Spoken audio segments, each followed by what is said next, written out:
জামালপুর জেলার ইসলামপুর উপজেলা ১ নং কুলকান্দি ইউনিয়নের মধ্যপাড়া গ্রামে এক হৃদয় বিদারক এক নিন্দনীয় ঘটনার অভিযোগ উঠেছে। অভিযোগ অনুযায়ী মধ্যপাড়া গ্রামের বাবুল শেখের বাড়িতে পারিবারিক বিরোধের জেরে শ্বশুর কর্তৃক জামাই ও তার পরিবারের সদস্য লাঞ্ছিত করা হয়।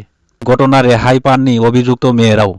স্থানীয় সূত্রে জানা যায়, পারিবারিক কলহের কারণে সংগঠিত ও ঘটনা ভুক্তভোগী পরিবার মানসিকভাবে বিপর্যয় হয়ে পড়েছে এবং তারা চরম নিরাপত্তাহীনতা ভুগছেন। এলাকাবাসী ঘটনাটিকে মানবিক ও ন্যায় বিচারক বলে আখ্যায়িত করেছেন। এ বিষয়ে বাবুল শেখ বলেন, পারিবারিক বিরোধ যাই থাকুক না কেন, এমন আচরণ কোনোভাবেই গ্রহণযোগ্য নয়। তিনি প্রশাসন দৃষ্টি আকর্ষণ করে ঘটনার সুষ্ঠু তদন্ত ও ন্যায় বিচারক দাবি জানান। এলাকাবাসীর প্রত্যাশা, প্রশাসন দ্রুত পদক্ষেপ নিয়ে দোষীদের বিরুদ্ধে আইনগত ব্যবস্থা গ্রহণ করবে এবং ভুক্তভোগী পরিবারের নিরাপত্তা নিশ্চিত করবেন। আমার মার ধর করছে, আমার মা ফিরাতে গেছে, আমার মা মারছে, মারার পরে মেয়ের বাবারা মায়ের টেরা চলে গেছে। মেয়ে আমাদের আছে, কোথায় আছে?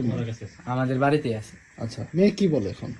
মেয়ে তার বাবা তার থেকে শোনেন, মেয়ের থেকে শোনেন। মেয়ের সাথে সম্পর্ক কতদিন ছিল? 3 বছর। তুমি কোন ক্লাসে পড়ো? আমি ক্লাস 9-এ। মেয়ে 8-এ।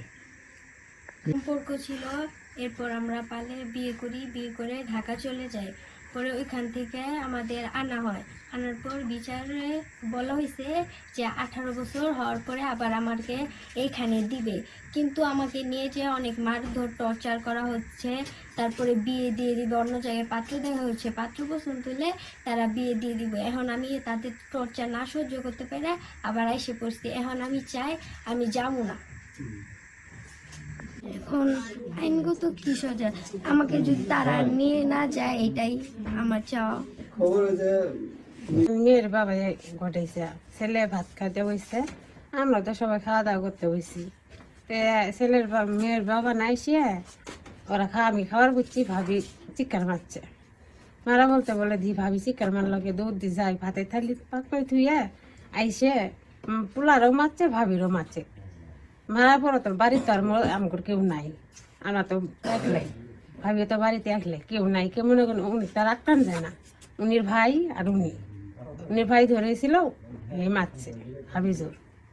মারার পরে তো মনে করেন আমরা মহিলা ব্যবস্থা আর আটকা পাইনি। পোলারও মনে করেন মাইরে ডানাটাই করে দিছে। তারপর তো কইছি যে আপনি কে? আমি এই বাড়ির লোক, আবার কে আমগোর সামনে যে আমগোর ভাসতে মারা যায়, এটা তো ঠিক না, ঠিক না। আপনার মেয়ে মনে করেন আপনি মেয়ের পছন্দ হয়েছে, আপনি মেয়ে আসছে, আপনি যে বুঝাইতেন যে বাবা কিছু আমার মেয়ে আসছিল, তুমি ভালোভাবে বুঝাইতো। পোলা যে ভাত খাবার বইছে, ভাতের বাতার তো মারাটা ঠিক হয় না। ভাবিরও মারলো, পোলারও মারলো। ছোট কেবল 9-এ পড়ে। আমি শুনলাম যে তোমার ছেলে সম্পর্ক করে। ওই আসি একদিন আমার কাছে বিচার দিল যে আপনার ছেলে আমার মেয়ের সাথে সম্পর্ক করে। তা আমি বললাম যে সম্পর্ক করে যখন, তাহলে ছোট মানুষ দুটাই, তাহলে আপনি মেয়েটা আপনার ই করে আইখেন, আমার ছেলেটা আমি পর দেখো। এবার করার পরে ওই মেয়েটা মারধর বলে করে, এলে শুনি মারধর করে। মারধর করার পরে এই মেয়ে আর এই ছেলে গেছে একদিন পালায় গেছে যার পরে মনে করেন ওর এক বন্ধুর বাসা যায় উঠছে, আর নসন্দি বাড়ি অনুযায়ী ওরা মুলবি দিয়ে বিয়ে টিয়ে পড়াইয়া 1 মাস 8 দিন সংসার করে খাইছে। খাওয়ার পরে এই খালি যে আমার মেয়েটাকে আমাকে আনি দেন, আমি ঘরে কিছু করবো না।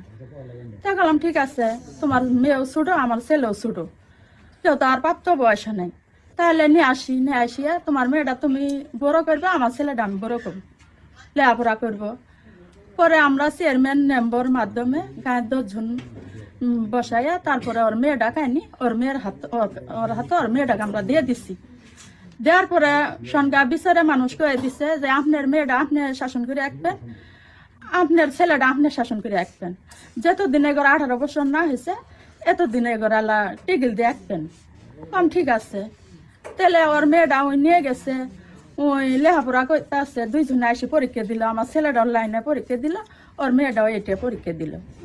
তাহলে ছোট মানুষ এখন এই মেয়ের কানে মনে করেন বিয়ের ঘর নিয়ে আসে, তারপরে ওই মেয়েটাকে বিয়ে দিয়েছে, মারধর করে।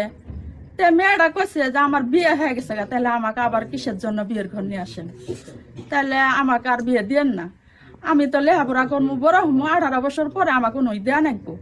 18 বছর পরে তুই যদি না দেশ নাই দিলি হনি, তোর মনে তো জানাই আছিল, তাহলে 18 বছর পর্যন্ত তুই বুঝে বুঝ দিয়ে বড় করে তারপরে যা হলে হনি।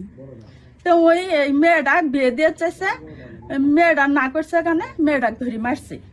মারা পরে আজকে সকালে আমার ছেলে মনে করেন বিকেলে আমার বাজারে দোকানও আসছিল, আর বাপসরা আসছিল, বিকেলে আসছে, আসার পরে সন্ধ্যের সময় বাজার নিয়ে আসছে, আনিয়ে এই রাস্তার দোকান আছে অনু গেছি, ওখানে এসে আমাকে আমাকে ভাত দো।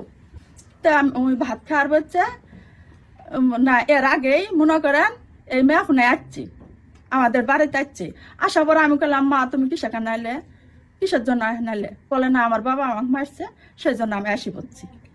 এবার করে আমাকে বললো, তাহলে তোমার বাবা তোমাকে মারছে, তুমি যে আসি বলে এখানকার তো তোমার বাবা এসে আঙ্গরে মারধর করবো, আমরা গরিব মানুষ, ওর বাপ ধনী মানুষ, সেই জন্য তোমার তো আঙ্গর ঘর দেবো না তোমার বাপ, তাহলে তুমি কিসের জন্য আসছো? না আমার বিয়ে হয়েছে, আমি নই থাকুন, আপনারা আমাকে কি করবেন করেন। তাহলে ওই মেয়েটা তো আমাকে এখন গ্রহণ করে নেয় নাকবো। আমি মেয়েটা আঁকছি, আর পরে মনে করেন ওই 10 মিনিটও হয় নাই, 10 মিনিটও হয় নাই, ওর বাবা এসে আমার ছেলেটাক ধরছে, কয় মাদার চুত, তুই আমার মেয়েটাক নিয়ে আসছস, আমার মেয়েক নিয়ে আসছস, এবার করে বলতেছে। তা আমি আর কইতাছি যে আপনার মেয়েক যে নিয়ে এলো, তাহলে আপনি দেখলেন, তাহলে আপনি আটকালেন নাকে, আপনি আমার ছেলেকে আটকে তুলেন উনি, তাহলে আপনার মেয়েক নিয়ে এলো, আমার ছেলে যায়, আপনি কিছুই বললেন না।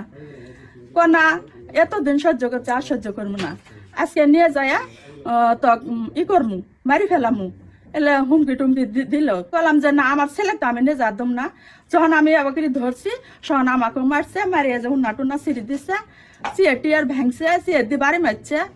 মনে করেন আমি তো চিল্লাতেছি, আমার বাড়ি তো আর ছেলে মানুষ নাকি, আমার ছেলেটাও বিদেশ থাকে, কেউ নাই।